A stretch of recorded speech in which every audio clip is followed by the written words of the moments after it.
अस्सलाम वालेकुम। आज हम चैप्टर नंबर 16 स्टार्ट करेंगे ऑल्टरनेटिंग करंट का। इसमें हमने एसी से रिलेटेड जो बेसिक टर्म्स हैं आज हम वो ज़रा डिफाइन करेंगे। Second year physics. So let's start the topic. Alternating current. Alternating current कौन सा करंट है? एक ऐसा करंट जो कि ऐसी वोल्टेज सोर्स प्रोवाइड कर रही है जिसकी पोलैरिटी जो है वो रिवर्स करती जाती है। जिस तरह से इस केस में आपको दिखाया हुआ है कि एक ऐसा वोल्टेज सोर्स जो आपको इस तरह की ऑल्टरनेटिंग करंट दे कि जो 0 से t/2 टाइम पीरियड के लिए जो है इतने टाइम के लिए जो है वो पोलैरिटी पॉजिटिव यहाँ है, नेगेटिव यहाँ है, और आपको पता है करंट फ्लो करता है from positive terminal towards the negative terminal. So इस डायरेक्शन में आपका करंट जो है वो फ्लो करता है रेजिस्टर में से जब 0 से टाइम t/2 के दरमियान, जबकि बाकी हाफ साइकिल के लिए t/2 से t के लिए करंट की पोलैरिटी जो है वो चेंज हो गई है, डायरेक्शन चेंज हो गई है। अब नीचे पॉजिटिव आ गया, ऊपर नेगेटिव आ गया, सो करंट जो है वो रेजिस्टर में से ऑपोजिट डायरेक्शन में फ्लो करेगा, यानी कि कंटिन्यूसली आपके करंट की डायरेक्शन जो है वो चेंज होती जाएगी। हाफ साइकिल के लिए पॉजिटिव होगी, हाफ साइकिल के लिए जो है वो नेगेटिव होगी। साथ साथ इसका एम्पलीट्यूड जो है वो भी वेरी करता रहता है। हमारे पास वेव फॉर्म कुछ इस तरह की होती है। ये किस तरह से बनती है आप ये देखें कि हमने एसी जनरेटर में पढ़ा था v is equal to V naught sine of theta होता है, और थीटा जो है that is equal to omega T. Omega जो होता है वो 2πf के बराबर होता है। सो हमारे पास v is equal to V naught sine of 2πf into T था, जो हमने रिलेशन पढ़ी थी एसी जनरेटर के अंदर कि किस तरह से एसी वेव फॉर्म बनती है।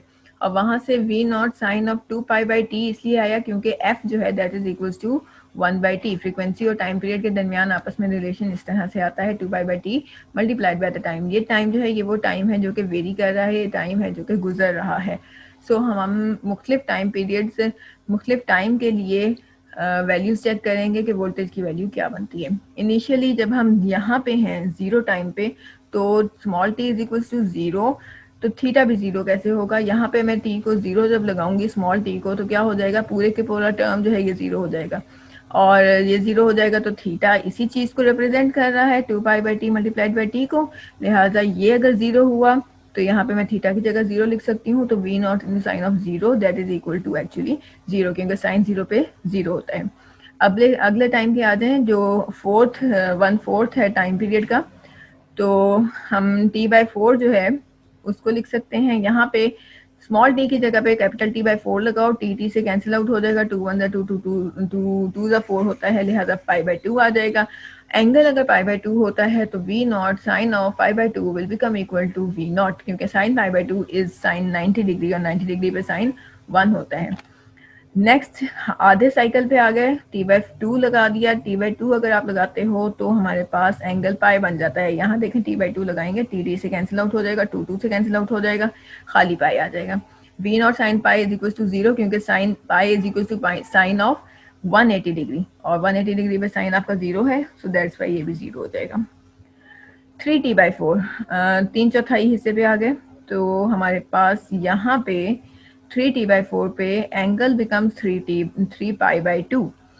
कैसे? यहाँ पे 3t/4, सो t से कैंसिल आउट हो जाएगा, आपके पास 3π रह जाएगा ऊपर, और डिनोमिनेटर में एक 2 रह जाएगा, क्योंकि आपके पास 3π/2 रह जाएगा। तो V naught sine of 3π/2, 3π/2 is actually 270 degrees, और साइन 270 पे -1 होता है, इसलिए ये माइनस वी नॉट आ गया। कैपिटल टी पूरा टाइम पीरियड पूरा कर दें आप, एक पूरे साइकिल का ये पूरा टाइम पीरियड है, तो यहाँ पे जाके कैपिटल टी जब मैं यहाँ लगाऊंगी टी से कैंसिल आउट हो जाएगा, 2π आएगा, which is equal to 360 degrees, और साइन 360 पे 0 होता है, लिहाजा इस टाइम पे again we are at the point 0। So voltage इस तरीके से वेरी कर रही है डिफरेंट टाइम्स के ऊपर। इंस्टेंटेनियस वैल्यू, वोल्टेज या करंट की किसी भी टाइम पे जो वैल्यू होती है वो उसकी इंस्टेंटेनियस वैल्यू कहलाती है। अब ये ज़रूरी नहीं है कि हमने t/4, t/2 या 3t/4 या t टाइम पे ही वैल्यूज़ लेनी है, दरमियान में भी किसी पॉइंट पे भी ले सकते हो, किसी भी पॉइंट पे वैल्यू। और चूंकि maximum value plus V naught है पॉजिटिव साइकिल के लिए, और negative maximum value minus V naught, that's why आपकी वैल्यू प्लस वी नॉट और माइनस वी नॉट के दरमियान में कहीं लाई करेगी। तो एक्चुअली ये पूरी वेव बनी हुई है, ये एक्चुअली इंस्टेंटेनियस वैल्यूज़ का एक पूरा सेट है जिससे मिलकर ये पूरी की पूरी वेव जो है वो आपकी जनरेट हुई हुई है। आमतौर पे हम उसको कैपिटल V से रिप्रेजेंट करते हैं, वो किसी भी टाइम पे हो सकती है, यानी यहाँ पे टाइम की वैल्यू कोई भी हो सकती है। पीक वैल्यू क्या होगी? जो मैक्सिमम वैल्यू है, तो जो भी मैक्सिमम वैल्यू आपकी अटेन करता है पूरी वेव फॉर्म, वो कहलाएगी पीक वैल्यू। यहाँ पे this is the maximum value जो कि V0 से हम आमतौर पर रिप्रेजेंट करते हैं। Peak to peak value is the sum of the positive and the negative peak values. तो पॉजिटिव और नेगेटिव पीक वैल्यूज का जो सम होगा इस वेव फॉर्म में, पॉजिटिव पीक वैल्यू जितनी है उतनी ही नेगेटिव पीक वैल्यू है, लिहाजा इन दोनों को आप सिंपली जमा करेंगे। माइनस साइन को इसमें मत सोचिएगा, अगर आप एवरेज नहीं निकाल रहे, आप इन दोनों को सिंपल जमा करोगे, मतलब यहाँ से लेके यहाँ तक जो है वो कितनी वोल्टेज बनती है, ये स्ट्रेट लाइन की कितनी वैल्यू आती है, ये हमने मेजर करना है। तो that will be equal to 2V0। तो पीक टू पीक वैल्यू जो है वो 2V0 के बराबर होगी इस केस के लिए। रूट मीन स्क्वायर वैल्यू, जो डीसी होता है हमारा, वो हमारी एक कांस्टेंट वैल्यू होती है, उसकी एक ही खास स्पेसिफिक वैल्यू आती है, तो जो हमारी एक एवरेज वैल्यू निकलती है। लेकिन जब हम एसी की एवरेज वैल्यू निकालते हैं तो क्या होता है कि जितना हमारे पास पॉजिटिव पीक है उतना ही हमारे पास नेगेटिव पीक है। जब हम इसका एवरेज करते हैं तो पॉजिटिव नेगेटिव को एक दूसरे को कैंसिल आउट करके जीरो हो जाता है, तो करंट आपका जीरो हो जाएगा अगर आप सिंपली एसी को एवरेज निकालोगे, एसी का एवरेज निकालोगे तो ये जीरो हो जाएगा। लेकिन आपकी पावर डिसिपेशन तो जीरो नहीं है, जो पावर ट्रांसफर कर रहा है करंट वो तो आई स्क्वेयर आर होता है, और आई स्क्वेयर आर का मतलब है कि जो नेगेटिव पीक भी है तो वो भी जब स्क्वेयर करोगे तो वो भी पॉजिटिव हो जाएगा ना, तो कोई ना कोई पावर की वैल्यू निकलती है स्क्वेयर होने की वजह से। तो इसका मीन निकालने का तरीका ये किया जाता है कि पहले हम पूरी की पूरी वोल्टेज को स्क्वेयर कर देंगे। तो जब आप का ये फर्ज करें ग्रीन कलर में आपको मेन आपकी वोल्टेज नजर आ रही है, इसको जब हम स्क्वायर करेंगे तो फिर ये जो रेड कलर का आपको वेव फॉर्म नजर आ रहा है ये स्क्वायर करके आया। तो जब हम इसको स्क्वायर कर देंगे तो आप देखो कि जो पॉजिटिव है वो तो पॉजिटिव ही रहा, यहाँ से भी जितना पॉजिटिव वाली पीक थी वो सारी ये वाली आ गई, लेकिन यहाँ से जहाँ से नेगेटिव पीक आई थी तो यहाँ से यहाँ तक की जो वैल्यू है नेगेटिव मैक्सिमम तक की, वो जब स्क्वायर किया तो वो भी पॉजिटिव बन गया। अगेन नेगेटिव साइड पे यहाँ से जब जीरो की तरफ आया तो ये भी दोबारा से क्या हुआ कि ये वाला यहाँ तक, यहाँ से यहाँ तक वाला पोर्शन ये भी नेगेटिव साइड पे था, ये भी जब स्क्वायर हुआ तो ये भी ऊपर चला गया, यानी ये आपकी जीरो लाइन थी। अब इस जीरो लाइन के नीचे जो है वो कोई वेव फॉर्म नजर नहीं आ रही है आपको, सारी की सारी वेव फॉर्म आपकी क्या हो गई? पॉजिटिव हो गई। अब ये तो हो गया स्क्वायर, हमें स्क्वायर नहीं चाहिए, हमने सिंपल वोल्टेज लेनी है। सो हम क्या करते हैं कि हमने एवरेज भी लेना है, हमें वोल्टेज भी चाहिए एवरेज भी चाहिए। तो क्या किया कि स्क्वायर किया तो ये पॉजिटिव हो गया, नेगेटिव वाला मसला खत्म हो गया। स्क्वायर करने के बाद इसका एवरेज निकाल दिया तो ये एवरेज आ गया कि स्क्वायर वैल्यू डिवाइडेड बाय 2, तो ये हाफ कर दिया इसको, इसका एवरेज वैल्यू आ गई। तो ये वाली जो डॉटेड लाइन आपको शो हो रही है ये आपके एवरेज वैल्यू की लाइन है। सो यहाँ तक आ गई आपकी एवरेज वैल्यू। अब हमें स्क्वायर ऑफ द एवरेजेस नहीं चाहिए, हमें तो सिंपल वैल्यू चाहिए वोल्टेज की।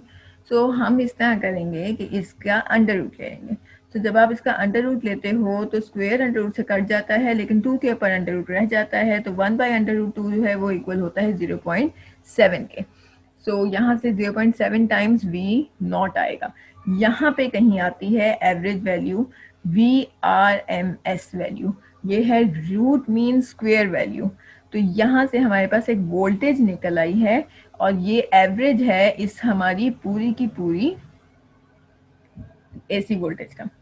सो इस वैल्यू को आमतौर पे रूट मीन स्क्वायर वैल्यू ही को यूज किया जाता है। जहाँ कहीं भी पीक वैल्यू की बात करेंगे वहाँ पे पीक वैल्यू का बाकायदा जिक्र करेंगे कि हम यहाँ पे पीक वैल्यू की बात कर रहे हैं। अदरवाइज एसी वोल्टेज को मेजर करने के लिए आमतौर पे ज़्यादातर रूट मीन स्क्वायर वैल्यू का ही इस्तेमाल किया जाता है, पीक वैल्यू का इस्तेमाल नहीं किया जाता, ना ही सिंपल एवरेज वैल्यू का इस्तेमाल किया जाएगा।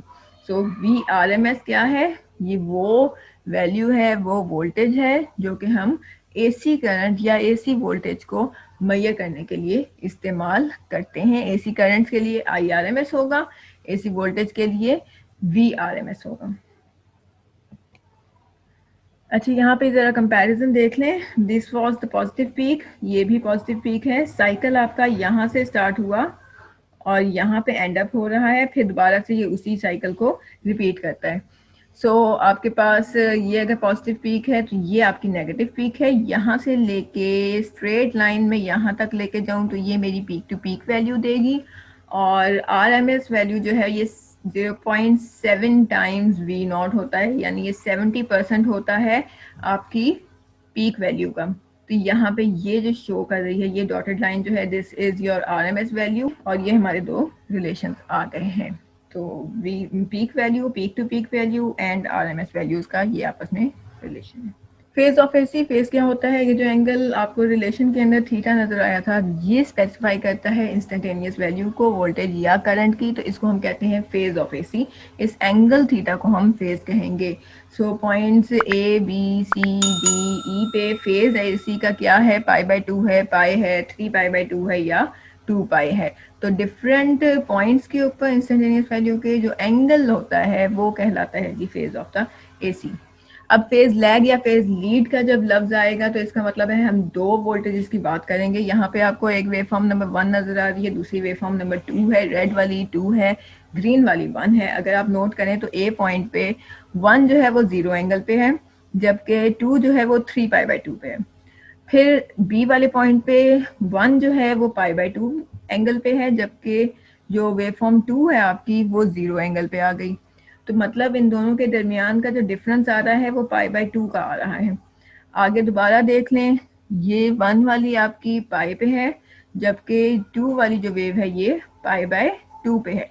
तो मतलब ये है कि 1 वाली वेव फॉर्म जो है वो 2 वाली वेव फॉर्म से आगे जा रही है, या इन अदर वर्ड लैग की जब हम बात करते हैं, लैग का मतलब है पीछे रह जाना। लीड की बात करेंगे तो वो आगे की बात करेंगे। तो मैं 2 के लिहाज से अगर बात करूं तो AC2 जो है वो लैग कर रही है AC1 को बाय एन एंगल ऑफ π/2, मतलब वो π/2 एंगल पीछे चल रही है AC1 से। ये कहलाएगा जी phase lag. Similarly phase lead की अगर बात करें विद रिस्पेक्ट टू 2 की लिहाज से मैं बताऊंगी कि 2 जो है AC2 जो है वो लीड कर रही है, ये लैग कर रही है। पीछे हमने देखा कि AC2 जो थी वो लैग कर रही थी। अब ये देखें, ये वाली 2 थी आपकी, ये वाली 1 है, और यहाँ पे 1 जो है वो 0 पे है, तो 2 जो है वो π/2 पे है, मतलब वो π/2 आगे चल रही है। ये 1 जो है जब ये π/2 पे आई है तो आपकी 2 वाली जो है ये पाई पे मौजूद है। तो इस तरीके से हम ये कह सकते हैं कि AC2 जो है ये लीड कर रही है AC1 को बाय एन एंगल ऑफ π/2। इस कॉन्सेप्ट को हमने आगे यूज करना है phase lag and phase lead का, इसलिए इसको अच्छी तरह से समझ लीजिए। This is the end of the topic. Important short questions में what is alternating current, what is meant by instantaneous value of AC, what is the peak value of AC, define करें peak to peak value of AC, why is root mean square used for AC rather than its average value, क्यों हम average value नहीं use करते, simple average value use नहीं करते, root mean square value जो है उसको इस्तेमाल करते हैं। Hopefully समझ आ गई होगी आपको। Like and subscribe the channel, log on to www.testmaker.pk for online assessment.